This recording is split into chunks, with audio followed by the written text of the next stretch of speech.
Hello gin lovers and welcome back to No Nonsense Gin Reviews with me, Bobby Freeman. Now then, this week we're going to be looking at the top budget gins, okay? So if you're a little bit strapped for cash at the moment, but you still like to drink nice gin, or if you're rich but you just don't like spending money, this is the video for you, my friends. So what I've done, I've lined up my top three, okay? So many of you will recognise these because I've featured all of these in my videos before. So let's start with this fella over here. So the first one I've got lined up for you is this little fellow, which is called Oliver Cromwell Gin. Now this one is available exclusively at the German supermarket Aldi. Okay. Now Aldi is very popular here in the UK and in Europe, and I think it's out in America too. So I hope you guys have got it out there. Please let me know if you've got it. This is one that was a real surprise to me. It's one of the first budget gins that I ever tried, and it's very, very cheap, about £14, which is about $17. And I think because it looks kind of a little bit like Gordon's, or maybe they've tried to make it look a bit. It looks very like Gordon's actually, even down to the font where it says Jim. So I was very sceptical when I first tried this, but massively pleasantly surprised. I would say it's one of the nicest gins I've tried. I mean, it's in blind tests apparently online. I was reading it, a bit of Beefeater, which we'll come on to talk about in a minute. And Beefeater is one of my, as my regular viewers will know, one of my standalone, sort of really trusty, out there, just sort of the sort of gin that never lets you down. Whenever I'm sort of just in the mood for a gin, I can't be bothered to try anything new, I always go for the Beefeater. So it's, you know, to have beaten that is quite extraordinary. So let's have a little bit of a taste of it. We've done all this before. It's just oh, it's just gorgeous. It's not doing anything crazy. It's not doing anything super exciting. They've just gone out there to create a really good gin, and by God, they have done it. It's got this very nice freshness to it, almost like a hint of appliness in there. I said in my previous video, which is very, very welcome and quite unique actually to gins. It was actually recommended by one of my subscribers, English Gent, who's a regular contributor to the show, and he obviously knows what he's talking about because it really is very, very nice. And it's a great example of first example of one of these gins as to why you don't need to spend a lot of money to get a good gin. So next up we have this little fella for you. This one is called Hampstead Gin, and again from another German supermarket, a budget supermarket called Lidl. Now this one really, really did surprise me. They look very, very similar, these two. I think perhaps they're going along the whole Gordon's thing again, like I said before in that one. But this one really surprised me because at the price this little fella is £9.99, right? So it's £10 basically, which is $12. I mean, that I haven't seen any gin cheaper than that. Now, admittedly, it is in the slightly smaller bottle. It's the 50 cl bottle, okay, but still, if it was the bigger bottle, that equates to about £13 or $16. So it's still very, very cheap. And as I say, this one really surprised me because I thought at that price, it's bound to be rubbish. I mean, I don't know a lot about wine, but I think I understand that if you buy cheap wine, it's not very nice. And if you want good wine, you've got to pay money for it. But this really is the epitome of you don't have to pay good money to get good gin. Let me have a little. Oh God!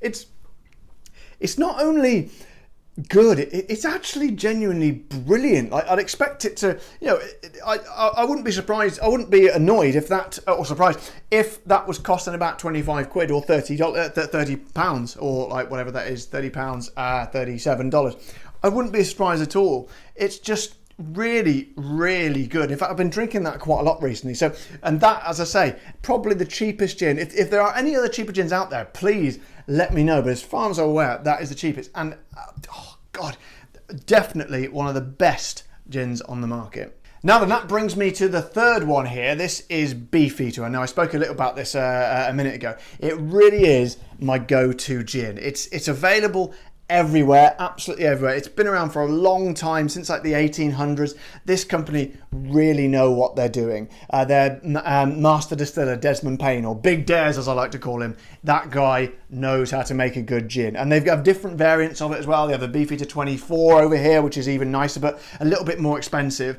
This one's going to be similar price to the Oliver Cromwell one over there. By the way, that used to be £10 as well, that one. That has gone up now, but still pretty cheap. Beefeater you can get about around £15, which is about $18.50.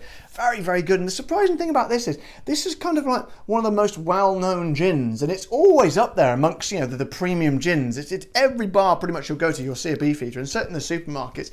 But still, they keep the price down really, really low. I think they could easily charge a lot more for that. I'm surprised they haven't actually, considering its popularity. And they also do the, I think I've drunk it. Yeah, they do a strawberry version. There's the orange version there, which I didn't actually think worked that well, but you know, fair play to them for trying. But goddamn, the strawberry one, if you want a nice gin, get a load of that, because it really is on another level. It's very, very nice. So these three are what I would say the best of the the budget gins that are out there. Okay, they're very, very good, very reasonably priced, and it just shows it's lovely that unlike most things, you don't have to pay a lot of money to get something that's genuinely good. You're not making any compromise at all, and I think that's really, really good thing. Now then, it's worth mentioning here, there's one I haven't included here, which some of you may be surprised, my more regular viewers probably won't be surprised, and that is the Gordon's gin, okay? Because again, that is around sort of 14, 15 pounds, similar sort of price to these lot. However, I've no doubt that every man jack of you is going to have heard of Gordon's, because it is everywhere. They've ruled the roost for a very, very long time. But I don't think, it is all subjective, you know, it is my own personal view, so please feel free to disagree with me, and Gordon's, please don't sue me. But I think it's not the best gin out there. In fact, I think it's probably the worst. I think it was okay years ago when there wasn't much choice around, fine, but now there is a lot of choice about, and they haven't really upped their game, if you ask me. That gin is of a bygone era, and but it's still, you'll still see it on every shelf at every bar and every supermarket in the land and in the world, indeed. But I don't think you should have to drink that, because it's not very good. And when you've got stuff like this, which is the same price or even cheaper with this, I honestly don't know why you would do that, because at the end of the day, you really don't need to. You don't need to buy that stuff anymore. A lot of people start off on it. I started off on Gordon. I was like, yeah, great. I didn't know any different. And that was the problem. For years, people didn't know any different. But now we do. We know very different. So my top tip to you today is bypass the Gordons. We don't need to go there. I've just reviewed another one, another video, the pink one over there. And I suggested to them, go back to the drawing board, Gordons, and start something new, completely afresh. Don't reinvent the wheel. In fact, create a whole new wheel, not even a wheel, change it to something else, just do something different. So I hope they heed that advice.